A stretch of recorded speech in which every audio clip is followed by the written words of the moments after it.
देश में वर्कफोर्स यानी काम करने वाले लोगों की गिनती लगातार बढ़ती जा रही है, लेकिन नौकरी के अवसर घटते जा रहे हैं।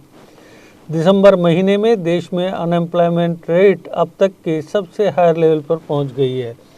दिसंबर के पहले 3 हफ्तों में वर्कफोर्स के मुकाबले अनएम्प्लॉयमेंट रेट 8% से भी ज़्यादा रही है। Centre for monitoring Indian economy यानी CMIE के डेटा के मुताबिक 18 दिसंबर को खत्म हुए हफ्ते में शहरी क्षेत्रों में अनएम्प्लॉयमेंट रेट रिकॉर्ड 10.9% तक पहुंच गई। इसी पीरियड में रूरल अनएम्प्लॉयमेंट रेट 8.4% रही, जबकि नवंबर में यह रेट 7.6% ही थी। CMIE के प्रमुख महेश व्यास के मुताबिक 2020 से पहले लॉकडाउन के बाद यह रेट 6 से 8% के आगे नहीं बढ़ी थी। इस हफ्ते का डेटा बताता है कि काम तलाशने वाले लोग तो बढ़े हैं, लेकिन नौकरियां नहीं बढ़ी हैं। व्यास के मुताबिक पिछले कुछ महीनों में बढ़ती बेरोजगारी थोड़ी चिंताजनक है।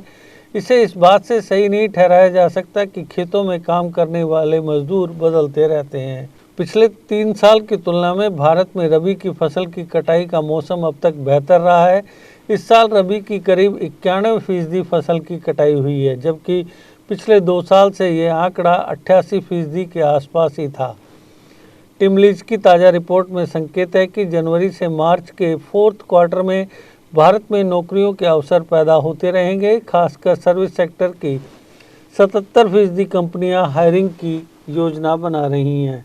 Expert Madan Sabnavis, chief economist bank of Baroda, और धर्मकीर्ति जोशी, क्रिसिल के मुताबिक आने वाले दिनों में इकोनॉमी की रफ्तार थोड़ी धीमी पड़ सकती है। हालांकि रोजगार में बढ़ोतरी वाले सेक्टर पर ध्यान देकर स्थिति संभाली जा सकती है।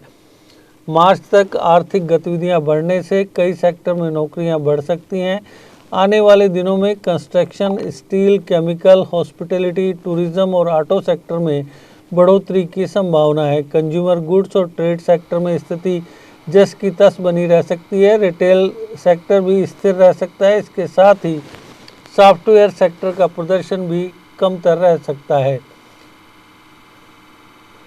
नौकरियां बढ़ाने के लिए ये 4 कदम उठाए जा सकते हैं। मैन्युफैक्चरिंग, खासतौर पर टेक्सटाइल और लेदर जैसी इंडस्ट्रीज को बढ़ावा दिया जाए।